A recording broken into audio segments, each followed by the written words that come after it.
Good morning student. Nirmal Titti की online classes में मैं अंजू भारद्वाज आपका हार्दिक अभिनंदन करती हूँ। बच्चों, आज हम श्रवण कौशल के विकास संबंधी कुछ क्रियाओं के बारे में अध्ययन करेंगे। इससे पहले हमने श्रवण कौशल होता क्या है उसके बारे में आपको बतलाया था। भाषा के जो कौशल थे, श्रवपले, आपको जो मनोवैज्ञानिक तथ्य था हमारा, श्रवपले मनोवैज्ञानिक क्रियाओं के अनुसार पहले श्रवण, कथन, पठन और लिखन, ये मनोवैज्ञानिक भाषा का क्रम है। पहले सुनना, कहना, पढ़ना और लिखना। इनके बारे में हम कुछ आपको बतला चुके हैं। भाषा संबंधी जो कौशल हैं उसके बारे में आपको बतलाना। पहला था श्रवण कौशल। श्रवण कौशल के उद्देश्य, उसकी विशेषताएं, इसके बारे में आपको अध्ययन करा चुके हैं। अब श्रवण कौशल संबंधी कुछ क्रियाएं, जैसे क्रियाएं होती है, पहले बच्चों को क्या, स्वर और व्यंजनों में अंतर स्पष्ट करना, स्वर और व्यंजनों में अंतर समझाना, स्वर और व्यंजनों में अंतर स्पष्ट करवाना कि स्वर कितने होते हैं, व्यंजन कौन कौन से होते हैं, स्वर से मिले हुए, जैसे क और श, ये जो हमारे हलंत वाले वर्ण हो जाते हैं, तो ये हलंत वाला वर्ण है, तो ये हो गया क्या, व्यंजन वर्ण। क्या हो गया, ये भी व्यंजन वर्ण। अब ये स्वर वर्ण किससे बनेगा, जब स्वर अगर इसमें ए लगा दिया जाएगा तो पूरा क्या हो जाएगा, के, और पूरा हो जाएगा श। तो हमको बच्चों को पहले तो पढ़ाते समय अध्यापक का यह कर्तव्य है कि बालकों को स्वर और व्यंजनों का अंतर स्पष्ट करें। स्वर कैसे होते हैं, व्यंजन कैसे होते हैं। व्यंजन हमेशा आधे होते हैं, आधे मतलब हलंत, आधा वर्ण होता है। व्यंजन का जो वर्ण होता है वो कैसा होता है, आधा वर्ण होता है। हमेशा कैसा होता है, हलंत वर्ण। हलंत मीन्स आधा वर्ण। और ये पूरा कैसे बन गया, ये कैसे, इसमें हमने मिला दिया स्वर ए, अ, ई। कंठ से जो हमारा जो उच्चारण होता है वो स्वरों का उच्चारण होता है। अब हम स्वर इसमें मिला देंगे तो पूरा क्या बन गया, एक वर्ण के। तो उसी प्रकार से हमें बच्चों को पहले ये अंतर स्पष्ट करवाना चाहिए कि स्वर व्यंजन, स्वर और व्यंजनों में उच्चारण करवाए ताकि बालक क्या करे, शुद्ध उच्चारण कर सके। व्यंजन वर्ण को किस प्रकार से बोला जाता है और स्वर वर्ण होने पर उसको किस प्रकार से बोला जाता है। तो शुद्धोच्चारण के लिए ये हमें स्वर और व्यंजन के अंतर को समझाना चाहिए। दूसरा जो इसकी क्रिया है वह है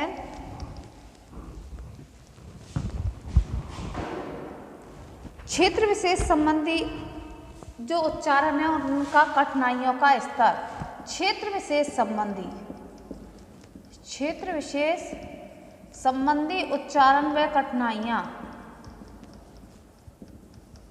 अब जैसे हमारे इधर के क्षेत्र में ही ले लीजिए आप, करौली साइड में हम कक्षा, हम जो बोलते हैं कक्षा बोलते हैं ना, उधर का क्षेत्रीय माल ऐसा है, वो छ को क्या बोलते हैं, खे, क्या बोलते हैं, कक्षा, क्या बोलते हैं, कक्षा। तो क्षेत्रीय बहुत से लोगों में क्षेत्र के हिसाब से उनके बोलने का जो उच्चारण है वो ने को ने बोलते हैं, श को श बोलते हैं। जैसे ये ने है, उसका बहुत से उच्चारण बोलते हैं ने। ये श है, स, इसका बोलते हैं श, या इस श का बोलते हैं श। के का छ, के का छ। तो एक क्षेत्र विशेष की जो उच्चारण स्थान है, इसको टीचर का कर्तव्य होना चाहिए कि टीचर को उनकी कठिनाई का जो स्तर है उस स्तर को समझते हुए बालकों को बार बार अभ्यास कराकर, बार बार बुला करके उनका शुद्ध उच्चारण करवाए, जिससे क्षेत्रीयता की जो कठिनाई है वो बालक के अंतर्गत बाधा उत्पन्न ना करे। तो क्षेत्र विशेष संबंधी जो कठिनाई है उन कठिनाइयों को अध्यापक को उच्चारण के माध्यम से बार बार पुनः अभ्यास के द्वारा बालकों को शुद्ध उच्चारण करवाना चाहिए। तो ये भी श्रवण कौशल संबंधी कुछ एक्टिविटी बतलाई गई हैं। अगली जो क्रिया है वह है शिक्षक द्वारा वाचन अर्थात आदर्श वाचन। शिक्षक द्वारा आदर्श वाचन। अब शिक्षक जैसे नाटक, कथा, गद्य, पद्य, निबंध, जो भी एक्टिविटी है उनका शिक्षक किस प्रकार से प्रयोग करे। अर्थात अगर वो पद्य पढ़ा रहा है, पद्यांश पढ़ा रहा है, तो पद्यांश का उन्हें उसको हमेशा ध्यान रखना चाहिए, लय, गति, ताल, इसके अनुसार उसको हमेशा अध्यापन कराना चाहिए। जैसे हम सुबह ईश वंदना करते हैं ना ईश्वर की, तो बहुत से बोलते तुम्हें माता पिता तुम्हें बंधु, तो ऐसे नहीं बोलना चाहिए। लय के साथ तुम्हें माता च पिता तुम्हें बंधु च सखा तुम्हें, तो वो क्या हो गया, पद्यांश, लय, गति, आरोह अवरोह, इसके अनुसार शिक्षक को वाचन कराना।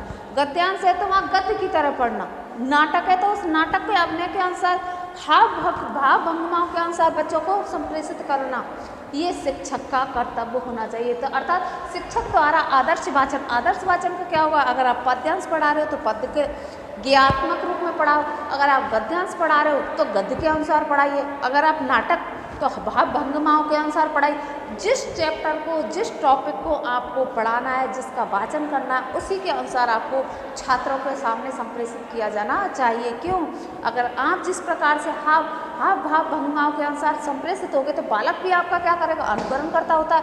बालक हम कराते हैं ना अनुकरण वाचन, शिक्षक आदर्श वाचन करता है तो बालक क्या करता है, उसका अनुकरण वाचन। छोटे बच्चे को ले लीजिए, घर में आप जैसे भी इस प्रकार से बालक के साथ व्यवहार करोगे या घर में किसी और के साथ जैसा व्यवहार करोगे, बच्चे आपका अनुकरण करते हैं तो बच्चा उसी प्रकार से क्या करता है, व्यवहार करता है, तो वही अनुकरण आदर्श वाचन हो जाएगा। उसमें शिक्षक को ले लीजिए या आपके परिवार के कोई सदस्य को ले लीजिए या बड़े बुजुर्गों को ले लीजिए, जैसा आप आचरण करोगे उसी प्रकार से बालक क्या करेंगे, आपका अनुकरण। तो आदर्श वाचन शिक्षक को ऐसी ध्वनियों का अभ्यास कराना चाहिए, या जिस ध्वनि के माध्यम से शिक्षक पद्यांश पढ़ रहा है या गद्यांश पढ़ रहा है, कथा नाटक जो भी कार्य कर रहा है, उन ध्वनियों के द्वारा ही बच्चों को अभ्यास कराना चाहिए। अगली जो एक्टिविटी है वह है वाचन के लिए अतिरिक्त समय देना। वाचन के लिए अतिरिक्त समय देना, समय देना। जैसे कक्षा में शेड्यूल तो होता है हमारे टाइम टेबल, जो जितने 6 कालांश 5 कालांश जितने भी चल रहे हैं, उन कालांश में शिक्षक छात्रों को अनुकरण वाचन के लिए अतिरिक्त समय और अवसर देना, अनुकरण वाचन के माध्यम से उनका श्रवण कौशल विकसित कर सकता है। मैंने बताई दिया आदर्श, जिस प्रकार आप आदर्श वाचन करते हो उसी प्रकार से अतिरिक्त समय देते हो, शिक्षक बालक को समय देगा कि आप हमने जो कार्य या क्रियाएं की है उन क्रियाओं को आप अनुकरण कीजिए, आप भी हमें सुनाइए। जैसे हमने आपको श्लोक सुनाया उसी तरह आप भी हमें श्लोक सुनाइए। तो बालक क्या करेगा, अभ्यास। तो अतिरिक्त समय देना, बालक को कुछ और एक्स्ट्रा टाइम देना उस क्रियाकलाप को करने के लिए, ये संस्कृत शिक्षक का एक आवश्यक कर्तव्य होना चाहिए। अगला जो पॉइंट आएगा वो इसमें संस्कृत में प्रश्न पूछना। शिक्षक जो भी कार्य करा रहा है, गद्य पढ़ा रहा है, पद्य पढ़ा रहा है, नाटक, काव्यांश, कोई भी चीज़ है, पढ़ाते हुए बीच में शिक्षक को का कर्तव्य होना चाहिए कि बालक की निगाह है या नहीं, बालक पढ़ रहा है, पढ़ाई कर रहा है या नहीं, बालक सिंसियर है या नहीं, बालक वो वाला बात है एब्सेंट बॉडी, प्रेजेंट बॉडी और एब्सेंट माइंड। तो शिक्षक को बीच बीच में संस्कृत के प्रश्न भी पुटअप करने चाहिए कि जिससे बालक क्या रहे, हमेशा बॉडी से भी और माइंड से भी क्या रहे, प्रेजेंट रहे। तो संस्कृत में प्रश्न भी पूछना चाहिए। अगला है वह है संस्कृत में निर्देशन देना, छात्रों को संस्कृत सुनने का अवसर प्रदान करना, उनमें श्रवण कौशल। संस्कृत में निर्देश देना का तात्पर्य है कि आप जैसा बोलते हो, अगर आप संस्कृत के अध्यापक हो तो आपको संस्कृत में ही निर्देश देना, सारी क्रियाएं आपको संस्कृत में ही करनी है, जो भी वार्तालाप करोगे आप संस्कृत में ही करोगे, जिससे बालक क्या करे, संस्कृत बोलने का अभ्यास उनके अंतर्गत आए। जो भी निर्देश दे रहे हो वो भी संस्कृत में देना, वार्तालाप करोगे वो भी संस्कृत में करना, परामर्श दोगे वो भी संस्कृत में करना। तो बालक भी आपको देखकर क्या करेगा, अनुकरण करेगा, तो फिर वो भी संस्कृत का अभ्यास करने लग जाएगा। अगला इसमें पॉइंट है वो है संवेगों पर आधारित सामग्री सुनना। जैसे शिक्षक विभिन्न संवेगों जैसे हर्ष, क्रोध, करुणा, आश्चर्य आदि पर आधारित सामग्री सुनाकर छात्रों में श्रवण कौशल विकसित कर सकता है। हर्ष संवेगों पर आधारित सामग्री सुनना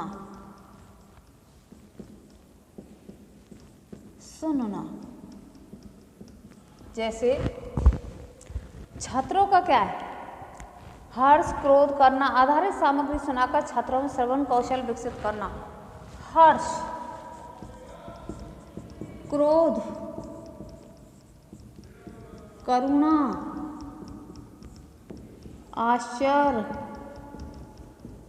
भय तो दिखाना नहीं चाहिए। ये जो संवेग आधारित है हर्ष, तो शिक्षक को चाहिए कि हर्ष की जो भाव भंगिमाएं है उसको संप्रेषित करें, तो बालक अरे ऐसे हर्ष होता है। क्रोध किस प्रकार से आता है वो भी बालक के सामने संप्रेषित करके संस्कृत शिक्षक को अब करना चाहिए। करुणा, किसी पर दया किस प्रकार से की जाए, या कोई ऐसा प्रसंग करें जिससे करुणा का भाव जागृत हो। उसी प्रकार से आश्चर्य, उसने ये कार्य किया, APJ अब्दुल कलाम ऐसे थे, तो आश्चर्य।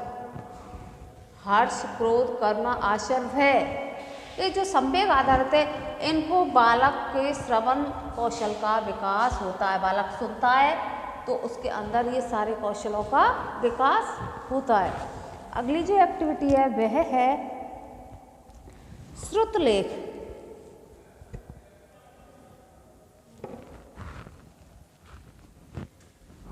श्रुतलेख, इसके अंतर्गत संस्कृत शिक्षक क्या करता है, बोलने की अर्थात जो बोलता है उसमें शिक्षक बालक क्या करता है, बोलने की, और शिक्षक के अंतर्गत बालक के अंतर्गत सुन करके लिखने की आदत पड़ जाती है। वो शुद्धोच्चारण कहते हैं ना, जैसे सुनेगा वैसे ही तो लिखेगा और ऐसे ही बोलेगा और ऐसे ही लिखेगा। तो श्रुति लेख के अंतर्गत जो संस्कृत का वो जो वाचन करेगा, संस्कृत का जो भी पद्य गद्य जो भी शिक्षक बालक को बतलाएगा या उसको लिखने के लिए कहेगा, तो बालक किस प्रकार से उसके अंतर्गत श्रवण कौशल का विकास होगा और लिखने की भी आदत हो जाएगी। और बालक शुद्ध उच्चारण सुनकर उच्चारण भी करेगा और शुद्ध ही लिखेगा। अगला है इसमें वार्तालाप।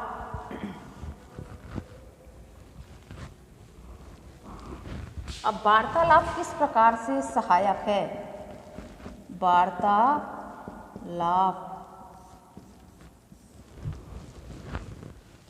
संस्कृत शिक्षण में श्रवण कौशल का विकास करने में सहायक होता है। क्या, वार्तालाप।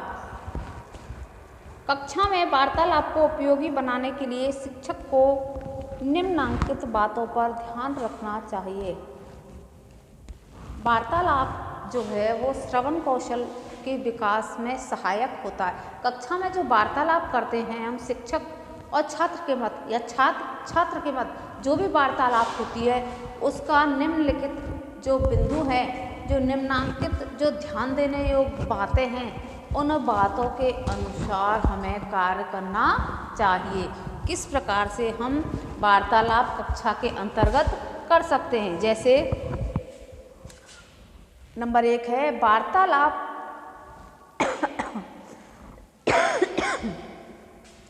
वार्तालाप छात्रों के मानसिक स्तर के अनुकूल हो। वार्तालाप छात्रों के मानसिक स्तर के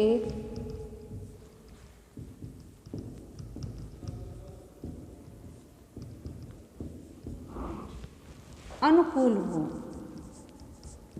किसके अनुकूल, मानसिक स्तर के अनुकूल हो। जी हाँ, कोई भी हमें कक्षा बालक की वैयक्तिक भिन्नताओं के अनुसार देखना चाहिए कि एक कक्षा के अंतर्गत विभिन्न वैयक्तिक भिन्नता के क्या होते हैं, बालक बैठे हो, उसमें मंदबुद्धि भी होते हैं, उसमें पिछड़े भी होते हैं, उसमें प्रतिभाशाली भी होते हैं, सृजनशील भी बालक होते हैं, विभिन्न IQ वाले बालक बैठे होते हैं, विभिन्न आयु वाले भी बैठे होते हैं उसमें।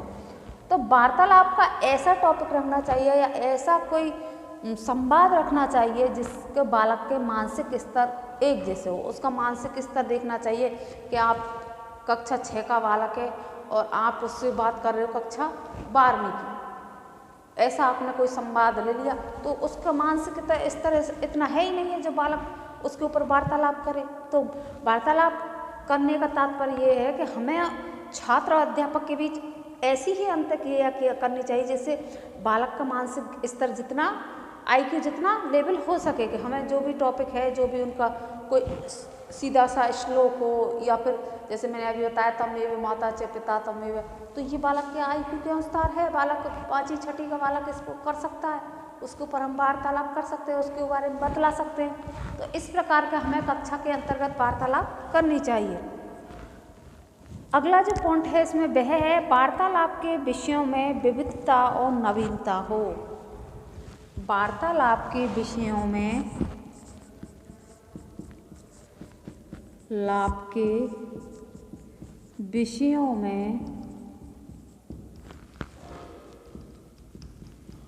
विविधता व नवीनता हो। विविधता भी होनी चाहिए और नवीनता भी हो। यूँ नहीं कि हमेशा वही घिसा पिटा एक ही पॉइंट को लेके आप रोज रोज बैठ जाओ और उसी के ऊपर आपने पूरा कालांश निकाल दिया, 1 दिन निकाल दिया, 2 दिन निकाल दिए, 3 दिन निकाल दिए। जी नहीं, जिस समय आप वार्तालाप करते हो या जिस पॉइंट के ऊपर करना चाहते हो उसमें अलग अलग अन्य होना चाहिए और उसको वो नवीनता लिए हो। तो वार्तालाप के विषयों में विविधता और नवीनता होना चाहिए। अगला है वार्तालाप विषय छात्रों की रुचि के अनुकूल हो और उनके दैनिक जीवन से संबंधित हो। छात्रों के रुचि के अनुसार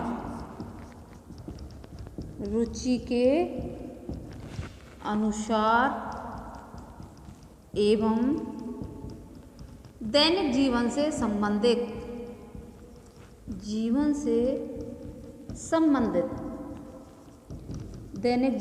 संबंधित हो और उनकी रुचिकर वार्तालाप ऐसा होना चाहिए जो छात्रों की रुचि के अनुसार छात्र इंटरेस्ट ले सके, बढ़ चढ़ के उसमें भाग ले सके और जो उनके रोजमर्रा की जिंदगी में काम आए। सदाचरण, नैतिक शिक्षा के ऊपर कोई पॉइंट देना, आपको इस प्रकार से व्यवहार करना चाहिए, बड़ों को पैर छूना चाहिए, आदर सत्कार करना चाहिए, गलत कार्यों की तरफ नहीं बढ़ना चाहिए। तो बालक के दैनिक जीवन के ऊपर बालक उसमें रुचि भी लेगा, बालक को इंटरेस्ट भी आएगा कि सर हमारे सही बोल रहे हैं। अगला जो इसमें पॉइंट है वह है वार्तालाप शिक्षक छात्र और छात्र छात्र के मध्य हो। वो तो मैंने बताया गया शिक्षक और छात्र के मध्य और छात्र छात्र के मध्य, तो दोनों में अंतःक्रिया होगी तो दोनों का IQ स्तर और बढ़ेगा। अगला जो इसमें पॉइंट है वो बतलाया है वार्तालाप के अभ्यास का भी अवसर दिया जाना चाहिए। वार्तालाप के माध्यम से अभ्यास, आप छात्र छात्र के मध्य अंतःक्रिया कराइए तो क्या होगा, इसमें अभ्यास होगा। तो ये हो गया हमारा कक्षा के अंतर्गत वार्तालाप करना। अगला जो पॉइंट है इसमें वह है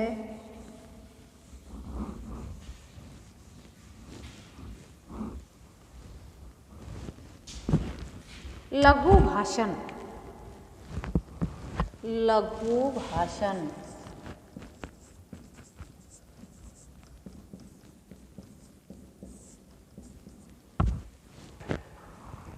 लघु भाषण शिक्षक को कक्षा में सरल एवं उपयोगी उपकरणों पर सीमित वाक्यों में अपना लघु भाषण प्रस्तुत करना चाहिए। सरल एवं उपयोगी प्रकरणों के द्वारा, सरल एवं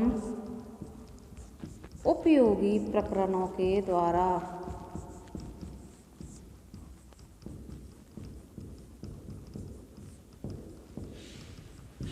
लघु भाषण देना। सरल होना चाहिए टॉपिक, जिससे सारे छात्रों को समझ में आ गए और वो उपयोगी भी होना चाहिए। ऐसा प्रकरण हो जो छोटा तो हो लघु भाषण दे रहे हैं, हम बड़ा विस्तृत नहीं करें, परंतु वो सरल हो, सटीक हो और उपयोगी हो। ऐसा प्रकरण होना चाहिए जो उपयोगी हो। बाद में उसे अपने निर्देशन में छात्रों को संस्कृत में लघु भाषण देने के अवसर प्रदान करने चाहिए। संस्कृत में दिए गए लघु भाषणों का छात्र श्रवण करेंगे, ध्वनि और शब्दोच्चारण का ज्ञान प्राप्त कर विषय वस्तु का अवबोध करेंगे। संक्षेप में लघु भाषणों द्वारा शिक्षक छात्रों में श्रवण कौशल का विकास करता है। कहने का मतलब है सरल होगा, उपयोगी होगा, प्रकरण से संबंधित होगा, तो छात्र उसमें सुनेंगे, सुन करके अवबोध मतलब ग्रहण करेंगे। जितना वो ग्रहण करेंगे, कितना उन्होंने, तो उसमें श्रवण कौशल का उनके अंतर्गत विकास होगा। जब सुनेंगे तो उससे आगे जो भविष्य में कोई भी ऐसा प्रोग्राम होगा तो उन छात्रों से जिन्होंने उन्हें ध्यानपूर्वक सुना है, या वो जो छात्र लघु भाषण देना चाहते हैं तो उसका शुद्धोच्चारण करते हुए वो स्वयं भी लघु भाषण का संप्रेषण कर सकते हैं। तो ये भी श्रवण कौशल के विकास से संबंधित क्रियाएं आती है। अगला है टैप रिकॉर्डर।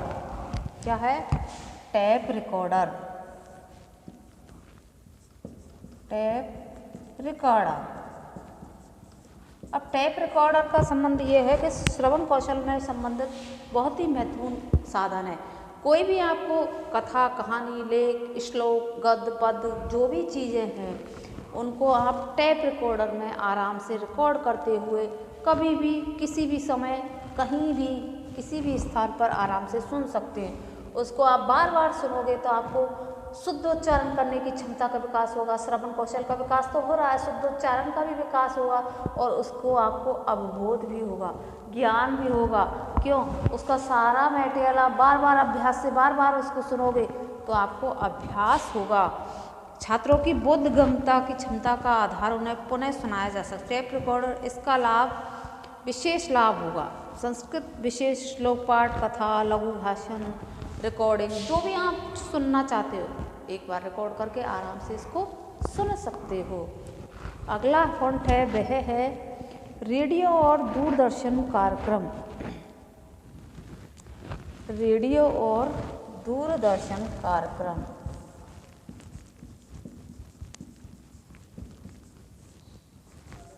और दूरदर्शन कार्यक्रम। आपने देखा होगा रेडियो और दूरदर्शन द्वारा प्रतिदिन निश्चित समय पर प्रसारित संस्कृत भाषा के कार्यक्रम छात्रों को सुनाए जा सकते हैं। शिक्षक द्वारा इन कार्यक्रमों पर चर्चाएं व प्रश्नोत्तरों का भी आयोजन किया जाता है। प्रश्नों के प्राप्त हुए उत्तरों से यह ज्ञात किया जाता है कि श्रवण द्वारा छात्रों ने कार्यक्रम को कितना समझा है। रेडियो और दूरदर्शन पर प्रतिदिन समय इसका क्या होता है? निश्चित होता है कि आज आए, प्रतिदिन आते हैं सोमवार से लेके और शनिवार तक, या फिर सोमवार आते, बुधवार आता है या शुक्रवार आता है। जितना भी जो इनका दैनंदिनी रेडियो पर और दूरदर्शन पर जो भी कार्यक्रम आता है उस कार्यक्रम को छात्रों ने कितना समझा है, कितना सुना है। उस जो टॉपिक पर जो भी श्लोक, गद्य, पद्य, कहानी, कथा, लेख, भाषण जो भी कार्यक्रम प्रसारित किए जाते उन कार्यक्रमों पर शिक्षक के द्वारा प्रश्नोत्तरों पर चर्चा भी की जाती है। प्रश्नोत्तरों का निर्माण किया जाता है तो छात्रों की आय की पता लग जाती है कि छात्रों ने कितना समझा है। जो भी कार्यक्रम प्रसारित किया गया है वह छात्रों के कितने समझ में आया है। क्योंकि रेडियो के द्वारा और दूरदर्शन के द्वारा छात्र देख तो रहे हैं परंतु उनमें बोधगम्यता कितनी आई है, कितनी उनके IQ लेवल है जो छात्रों ने समझी है। तो ये हो गई आपकी श्रवण कौशल के विकास संबंधी क्रियाएं। नंबर 1, स्वर और व्यंजन में अंतर, क्षेत्र विशेष संबंधी कठिनाई के अंतर्गत वाचन के अतिरिक्त समय देना, संवेगों पर आधारित सामग्री सुनना, सुर्तीले वार्तालाप, लघु भाषण, टेप रिकॉर्डर और रेडियो दूरदर्शन के कार्यक्रम। अब इसके बाद हम आपको भारत में छात्रों की श्रवण संबंधी कमजोरियां, भारत में हमारे जो छात्र हैं उनकी श्रवण संबंधी जो कमजोरियां हैं उन कमजोरियों के बारे में अध्ययन करवाएंगे।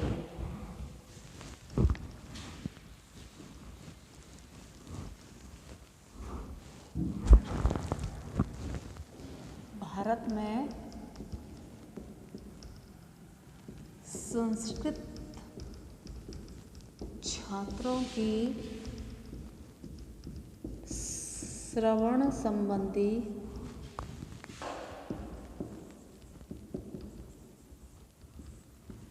कमजोरियां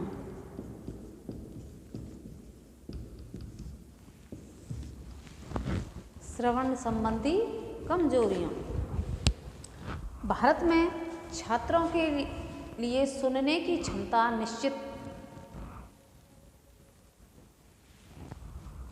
निश्चित एवं कमजोरियां द्वारा बाधित होती हैं। पहली जो इसकी है, सामान्यतः छात्रों की श्रवण संबंधी कमजोरियां निम्नलिखित मानी गई हैं। जैसे बालक सुनते हैं, सुनते कुछ और है, अर्थ उसका कुछ और निकाल लेते, तो ये इसकी क्या हो जाती है, कमजोरी हो जाती है। क्योंकि शुद्ध जब उन्होंने सुना ही नहीं, कहते ना श्रव पले, सुनेगा, बोलेगा, पढ़ेगा, लिखेगा, कैसे करेगा, उन्होंने सुना ही गलत है, तो फिर ना तो वो शुद्ध बोल सकता, ना शुद्ध वाचन कर सकता, ना शुद्ध लिख सकता। तो ये कमजोरियां हो गई। किस प्रकार से कमजोरियां है? पहली है अवबोधित शब्दों एवं वाक्यांशों की अपर्याप्त सीमा। अवबोधित शब्दों एवं वाक्यों की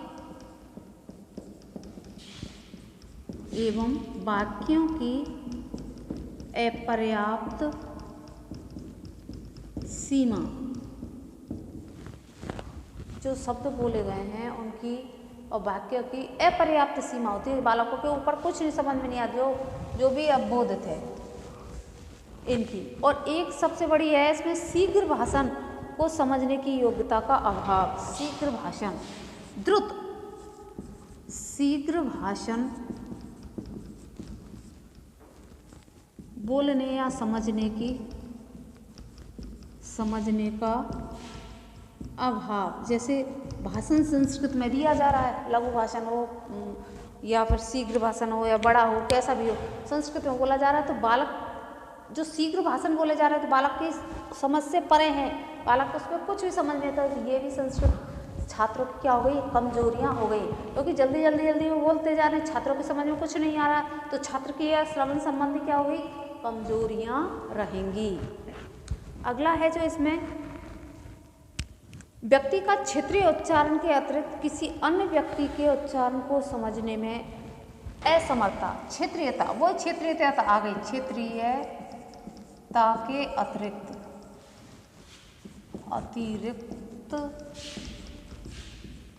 अन्य व्यक्तियों की समझने में असमर्थता। क्षेत्रीयता बाधा आ जाती है, क्योंकि संस्कृत का हर कोई समझ नहीं सकता, हर किसी के संस्कृत समझ में नहीं आती है। तो क्षेत्र विशेष के रूप में भी ये भी एक बाधा के रूप में, ये भी एक कमजोरी का कारण बन गई है, क्योंकि हर क्षेत्र में संस्कृत पढ़ाई नहीं जाती। वैसे तो संस्कृत का खूब बोला वाला है, खूब चारों तरफ इसका प्रचार है, इसकी क्षेत्रीयता को और बढ़ाया जा रहा है। अब अंग्रेजी का थोड़ा सा कर रहे हैं कि हर किसी के पास अंग्रेजी समझ में नहीं आती है, उसी प्रकार से अब संस्कृत का बढ़ावा दे रहे हैं नई शिक्षा नीति के तहत। तो क्षेत्रीयता के अतिरिक्त अन्य व्यक्ति को समझने में ये बाधित होती है या इसका अभाव पाया जाता है। अगला है वह है ध्वनि या बिजली के हस्तक्षेप से उत्पन्न आवाज़ के कारण सुनने में असमर्थता। ध्वनि या बिजली के उत्पन्न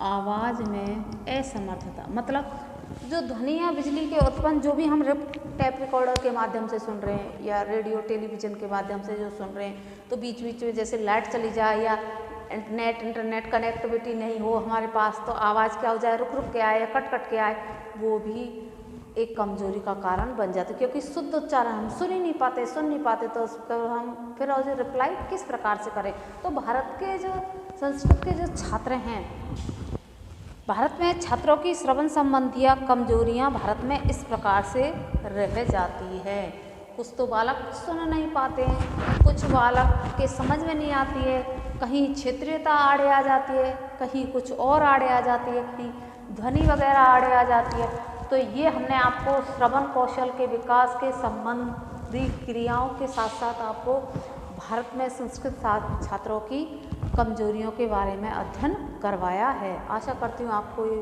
वीडियो पसंद आया होगा या समझ में भी आया होगा।